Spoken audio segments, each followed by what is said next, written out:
Hai gengs, hari ini kita ketemu masih Mysterious Things ya. Karena lagi ada sebuah kejadian yang heboh banget di UI gengs. Iya, Universitas Indonesia. Karena kalau kalian ingat dan tahu yang namanya kasus Akshena, dimana sampai saat ini ya masih menjadi misteri. Semacam kasus yang gantung, karena kan banyak tuh dugaan-dugaan kalau Akshena ini tuh meninggal bukan karena bundir, melainkan perbuatan dari beberapa orang atau seseorang yang diduga itu adalah senior-seniornya. Nah kali ini nih, beberapa hari yang lalu, ada lagi kejadian mahasiswa UI yang ditemukan di bawah kasur kos-kosannya dengan keadaan yang sudah tidak bernyawa di dalam plastik sampah. Dan ternyata pelakunya adalah ya seniornya. Nah sebelum kita bahas ke kronologi kejadiannya sama background dari pelaku maupun korban, jujur ini ada semacam pertanyaannya yang gue nggak paham kenapa nih seseorang bisa melakukan hal seperti ini, dimana pelakunya kan anak UI ya, di mata orang awam nih kayak gue ya, waktu dulu nyobain masuk UI ya namanya ujian semuanya nggak ada yang lolos, mau itu lewat apa, jalur SIMAK UI atau SNBP, SNBT, PPKB, jalur mandiri lah, apalah you name it lah. Nah berarti orang-orang yang masuk ke UI itu kan orang-orang yang memang terseleksi, di mana kemampuannya ya bisa dibilang di atas rata-rata dari orang kebanyakan lah. Makanya kalian yang pada lulusan UI pastinya bangga dong, karena kan memang dinilai apa ya, kepintarannya itu berbeda, makanya bisa sampai masuk UI. Ya tapi kok dalam kasus ini tuh ada orang yang seharusnya tadi tuh pintarnya di atas rata-rata, dia nggak mikir apa sebab akibat yang mesti dia tanggung setelah berbuat hal seperti ini. Karena ini kita agak spoiler di awal aja nggak apa-apa ya. Semua yang dilakukan seniornya itu memang diduga sudah direncanakan, gengs. Dan hal yang paling basic yang udah sering banget kita bahas di kasus-kasus mistis kayak gini, kalau yang namanya pembunuhan berencana itu pasti akan mendapatkan pasal terberat, apalagi di Indonesia. Kalau misalkan nggak hukuman mati, ya minimal penjara seumur hidup. Nah makanya mikir apa ini orang ya, maksudnya si seniornya ini nih yang bernama Alta Fashala Artnika Basha alias AAB tuh kalau disingkat, yang masih berusia 23 tahun, yang menurut orang-orang sekitarnya biasanya dia ini dipanggil dengan nama Altaf, dimana Altaf ini kuliah di UI itu jurusan FIB, Fakultas Ilmu Budaya Sastra Rusia angkatan 2020. Tapi walaupun dia menyandang predikat sebagai mahasiswa, sebenarnya dia sudah memiliki apa ya, pengalaman kerja yang sepertinya cukup lama, gengs. Karena dari LinkedIn yang dia punya nih, yang mana LinkedIn itu tuh semacam apa ya, situs biodata profesional dalam dunia pekerjaan lah. Dia itu tuh sudah bekerja di sebuah perusahaan desain dan konstruksi selama 4 tahun terakhir. Jadi dari 2019 sampai 2023 ini, yang jabatan terakhirnya itu adalah project manager. Ya berarti kan lumayan banget ya, udah manager gitu title-nya. Dan pas gua cari-cari tahu lagi, ada desas-desus yang mengatakan kalau itu memang adalah perusahaan orang tuanya. Jadi ya istilahnya kerja di perusahaan orang tua. Tapi kan ya, kenapa enggak? Kalau memang orang tua kalian punya perusahaan dan bisa kerja di sana, kan namanya itu privilege yang harus disyukuri. Tapi dari sini nih kita mengetahui, background dari Altaf ini berarti bukan mahasiswa biasa. Dia sudah punya basic kerja yang seharusnya sudah berpendapatan juga dong. Apalagi kerjanya 4 tahun. Jabatan terakhirnya project manager. Ya walaupun memang title tuh juga agak keberatan kadang-kadang di beberapa tempat kerja ya. Biar dikata keren aja mungkin. Biasanya juga nggak mesti jabatannya manajer, tapi gajinya udah selangit gitu misalnya. Cuman at least, dia tuh bukan hanya mahasiswa yang hanya mengandalkan orang tua aja. Alias punya income pendapatannya sendiri. Atau setidaknya, jikalau itu tadi benar adalah perusahaan orang tua, berarti ya orang tuanya mampu. Dan menurut orang-orang yang kenal dengan Altaf, memang banyak yang bilang kalau orang tuanya itu dari kalangan yang mampu. Sama ada info juga yang bilang, kalau sebelumnya Altaf ini tuh terdaftar sebagai anak UNPAD angkatan 2019 di jurusan sastra Rusia juga sama. Tapi karena satu dan lain hal akhirnya dia tuh pindah ke UI, masuk di angkatan 2020. Cuman hal ini belum bisa dikonfirmasi lebih lanjut ya. Nah di UI ini Altaf punya adik kelas atau juniornya lah, yang bernama Muhammad Naufal Zidan yang berusia 19 tahun. Naufal ini tuh kelahiran Lumajang, Jawa Timur pada tanggal 13 Juli 2004. Sehari-harinya dia biasa dipanggil dengan Naufal, Nopal, atau Opal. Naufal ini pokoknya sama juga ya, anak FIB, sastra Rusia. Ya namanya juga kan ada kelasnya si Altaf. Cuma kalau Naufal ini tuh angkatan 2022. Jadi bisa dibilang cukup baru juga sebenarnya. Yang tahun ini baru juga memasuki semester 3 di perkuliahannya. Meskipun demikian, Naufal ini tuh terkenal berprestasi, gengs. Makanya di awal kasus ini gue bilang ada kemiripan dengan kasusnya Akshena. Dimana Akshena itu kan dikenal memang mahasiswa yang pintar juga ya. Sering ikut lomba olimpiade. Nah, Naufal yang waktu itu adalah lulusan SMA 1 Probolinggo Jatim, berhasil masuk UI-nya itu lewat jalur SNMPTN 2022. Buat info aja nih, misalkan kalian nggak tahu, kalau masuk UI lewat jalur SNMPTN, berarti murid tersebut dirasa memang qualified atau dikatakan berprestasi di SMA-nya, gengs. Karena biasanya jalur tersebut juga disebut sebagai jalur prestasi. Nah, di kampus nih, Naufal juga dikenal aktif dalam berorganisasi tuh. Dia beberapa kali sempat dipercaya menjadi mentor untuk para mahasiswa baru angkatan yang di bawahnya lagi tuh, angkatan baru 2023. Pokoknya, menurut pamannya waktu saat diwawancara, Naufal ini semacam apa ya, menjadi kebanggaan keluarga lah. Dia tuh merupakan kakak pertama, yang mana dia masih punya nih 1 orang adik laki-laki. Sholatnya juga rajin, gengs. Jadi orangnya nih apa ya, nggak neko-neko. Dan Naufal ini belajar bahasa Rusia itu otodidak lewat internet doang. Jadi kan berarti emang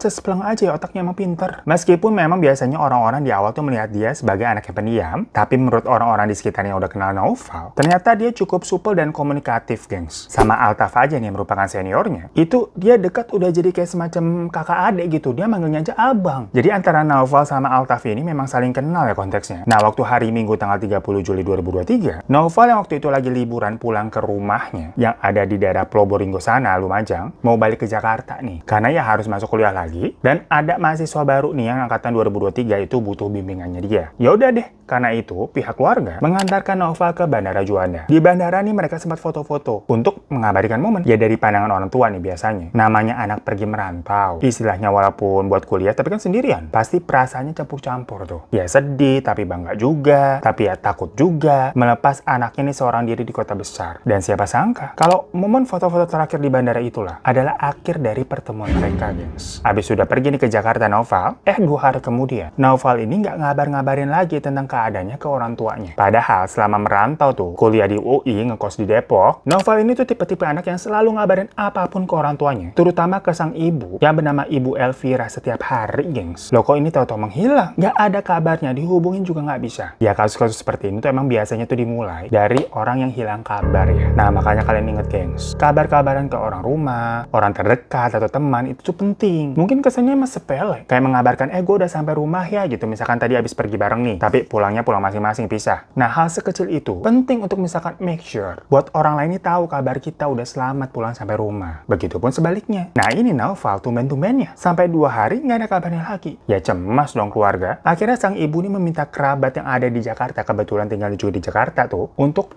tolonglah cek ke kosannya Naufal yang berada di Kukusan BJ Depok, Jawa Barat. Ya hal seperti itu masih dibilang masih taraf wajar ya. Maksudnya lagi-lagi ini namanya orang tua ya pasti khawatir. Apalagi Naufal ini juga umurnya masih 19 tahun. Akhirnya di hari Jumat tanggal 4 Agustus, sang paman yang bernama Teguh Setiaji yang tadi memang tinggal di Jakarta ya, ditelepon sama ibunya Naufal, itu menyempatkan waktu untuk ngecek ke kosannya. Baru sempat tuh hari Jumat. Habisnya udah dimintain tolong kan gak enak. Datang deh dia di jam 9.15 pagi. Tapi pas datang ya kondisi kamarnya pintunya kekunci. Diketok-ketok nggak ada jawaban dan nggak ada yang bukain pintu juga. Kamarnya itu kamar 102. Akhirnya Pak Teguh ini mendatangi pemilik kos untuk minta dibukakan pintu. Dia bilang, saya pamannya, ini kosan keponakan saya. Dijelasin lah pokoknya keponakannya tuh hilang kabar. Ibunya khawatir, takut ada apa-apa. Boleh nggak minta tolong dibantu dibuka buat kita cek bareng-bareng. Ya sama pemilik kos akhirnya dibolehin. Karena dia juga mengaku tidak melihat Naufal ini selama beberapa hari. Toh si pamannya ini kan meminta ngajaknya juga bareng-bareng ya, ditemani sama pemilik kos. Jadi tidak dicurigai apa mau maling atau mau jahat kan enggak. Tapi pas pintu kamarnya dibuka, kondisinya sudah berantakan, gengs. Dan banyak kapur baru berserakan. Namun ada satu hal yang langsung terlihat oleh mata yang benar-benar mencurigakan. Yaitu ada bungkusan plastik besar di bawah kolong tempat tidur. Pas dibuka,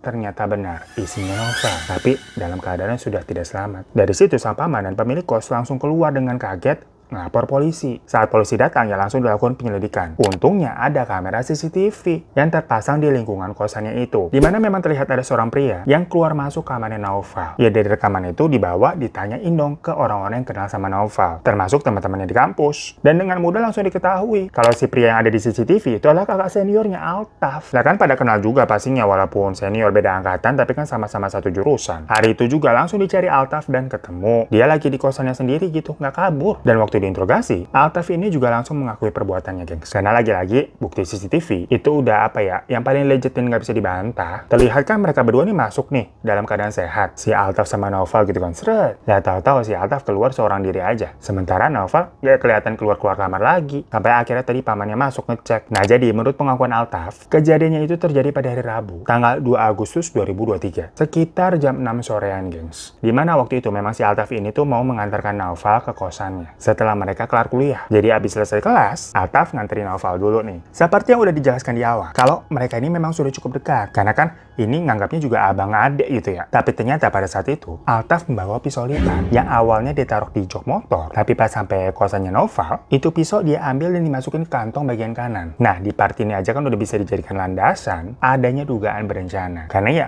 prepare gitu kan, bawa pisau ke dalam kamar ngapain. Makanya di awal terlihat tuh di CCTV kalau mereka berdua memasuki kamar 102 milik Naufal. Nah, di dalam kamar katanya mereka nih sempat ngobrol-ngobrol berdua, gengs. Tapi untuk spesifik obrolannya apa, itu nggak ada informasi yang pasti ya. Karena yang pasti pada saat itu yang tahu tuh hanya si Naufal sama Altaf aja. Yang jelas, setelah beberapa lama, Altaf sempet berpura-pura mau pamit pulang. Dan saat Naufal lengah, barulah dia mengeluarkan pisau yang tadi dia bawa di kantong dan langsung menyerang Naufal. Nyerangnya itu juga langsung ke bagian badan. Karena hal tersebut, sambil kesakitan nih Naufal sempat memberikan perlawanan dengan cara menggigit tangan Altaf yang membuat cincin di jarinya Altaf itu terlepas dan masuk ke dalam mulutnya Naufal. Jadi kayak tersedak cincin Naufalnya. Sampai nyangkut di tenggorokan, katanya ketelan, geng. Namun anehnya, Altaf di situ mengatakan kepada Naufal untuk berusaha melawannya. Jadi semacam kayak si Altaf ini memberikan waktu dan kesempatan untuk Naufal bisa berontak, biar istilahnya mereka berdua bisa sama-sama mati gitu. Nah, dari pengakuan ini makanya itu perlu didalami lagi sebenarnya. Ada percakapan apa sih di antara mereka berdua sampai Altaf ini tuh berbicara demikian? Kayak mau mati bareng gitu kan berkesannya berarti. Ya cuman kan waktu itu keadaannya Naufal keselak cincin ya. Ya boro-boro bisa nyerang balik, pasti itu panik. Makanya dari situ si Altaf menyerang lagi di bagian leher dan dadanya Naufal. Berulang-ulang kali dengan pisau itu, geng. Hingga akhirnya Naufal terjatuh ke lantai dan tidak bergerak. Melihat keadaan itu, Altaf lantas pergi dari kamar. Keluar tuh dia untuk membeli plastik dan kapur barus. Habis itu dia balik lagi ke kamar kosannya Naufal dan mulai memasukkan Naufal ke dalam plastik besar itu yang biasa buat trash bag sampah, gengs, yang hitam, dan disembunyikan di bawah tempat tidur. Ditambah dia sebar-sebar deh tuh kapur barus. Banyak disebarnya, gengs. Karena untuk menutupi bau darah yang berceceran dan kondisi Naufal yang pasti kelama-kelamaan akan membusuk juga di dalam kamar. Nah, setelah itu Altaf keluar lagi. Yang sebelumnya dia sempat tuh mengambil barang-barangnya Naufal, macam kayak ada MacBook, dompet, sama iPhone. Dan saat ditanya motifnya apa, kenapa Altaf bisa melakukan hal seperti itu kepada seseorang yang dia anggap sebagai adik dia kenal banget,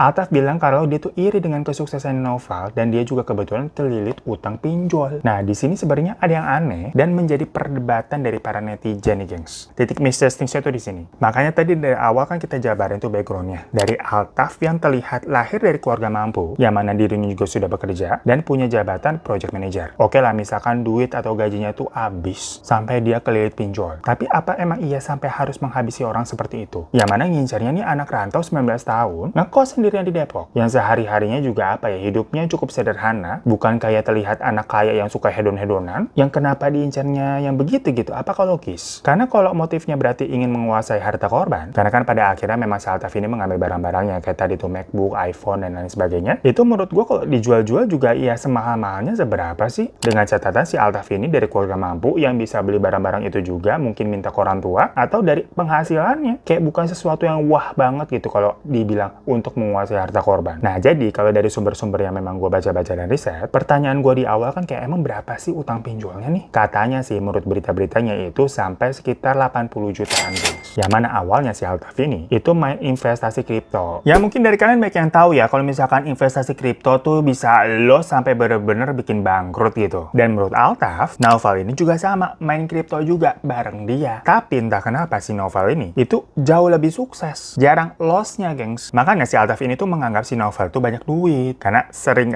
cuan dari kripto. Sampai bisa beli MacBook, iPhone, dan lain-lain. Jadilah si Altaf iri. Marah dia, tapi kok marahnya sama Naufal ya? Dan kenapa saat di dalam kamar tuh waktu terjadi perkelahian, Altaf sempat bilang ke Naufal untuk melawan dia gitu kan, tadi memberikan kesempatan biar mereka berdua semacam bisa mati lah. Kalau misalkan emang si Altaf ini stres gitu ya, investasinya di kripto loss semua gitu sampai kelilit pinjol, lah kenapa dia nggak mati sendiri aja gitu? Ngapa harus ngajak-ngajak orang? Jadi kayak ada hal-hal yang aneh maksudnya, gengs. Balik lagi dari backgroundnya dia anak UI loh. Anak UI menurut gue yang paling standar, yang paling bodoh aja gitu harusnya tetap pintar. Karena ya tadi nggak semua orang bisa masuk UI kan? Lah gue aja mental terus ikut ujian. Tapi kenapa dia bisa berpikir dengan cara yang aneh begitu? Dan uniknya lagi, Altaf ini katanya mendapatkan ide tersebut setelah dia menonton salah satu serial Netflix yang berjudul Narcos, dimana itu serial tentang gembong narkoboy gitulah. Jadi dia terinspirasi tuh menggunakan pisau, terus korbannya dimasukin ke dalam kantong plastik sampah. Dan dari hasil otopsi, dikatakan luka tusukan di bagian dada itu ditemukan cukup banyak, guys. Jadi bukan kayak cuma sekali ya, tapi berkali-kali yang mengindikasikan adanya semacam dendam atau sesuatu yang ingin diluapkan Altaf terhadap Naufal. Tapi menurut Altaf sendiri, dirinya tuh nggak punya masalah apa-apa dengan Naufal. Semua murni karena dia tadi tuh kelilit hutang dan iri atas pencapaiannya Naufal. Ya berarti kalau ada iri-irian begitu ada masalah dong, bukan nggak ada masalah apa-apaan. Sampai akhirnya pada tanggal 5 Agustus sampai video ini tuh dibuat, jadi hari Sabtu kemarin, Naufal itu sudah dimakamkan di Lumajang, Jawa Timur. Di mana Lumajang itu adalah tempat kelahiran Naufal dan dijadikan sebagai tempat berpulang juga. Tentunya pemakamannya diiringi isakan tangis warga beserta keluarga yang terpukul atas kejadian ini ya gengs. Ya semoga sekarang Naufal sudah bisa tenang di sisinya dan mari sekarang kita doakan sama-sama.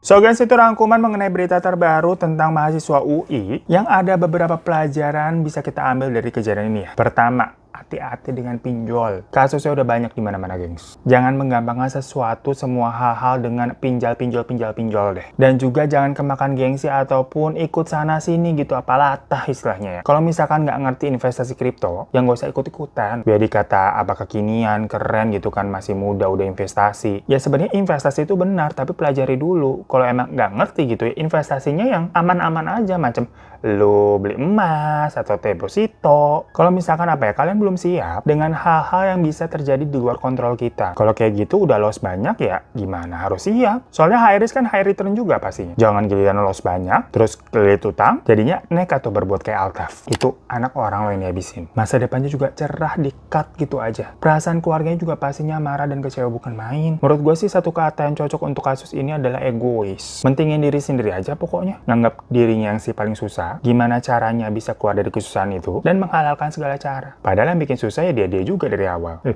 Nauzubillah min dzalik deh ya. Tapi karena kasus ini pastinya masih berjalan ya, masih proses karena baru ya ketemunya. Makanya belum ada putusan resmi. Namun karena tadi kan memang sudah diduga kalau adanya perencanaan, jadi seharusnya hukumannya tuh bisa yang paling mentok. Kalau nggak penjara seumur hidup, ya biasanya kalau kasus-kasus berencana itu bisa dijatuhi hukuman mati. Dan begitu juga sepertinya gue baca-baca yang diharapkan sama keluarga Naufal, di mana pelaku ini bisa dihukum seberat-beratnya. Ya semoga bisa demikian ya. Maaf kalau ada salah-salah kata, dan stay safe semuanya. Semoga kita diperkenalkan dengan orang-orang yang baik aja di sekeliling kita ya. Terima kasih semuanya. Assalamualaikum warahmatullahi wabarakatuh.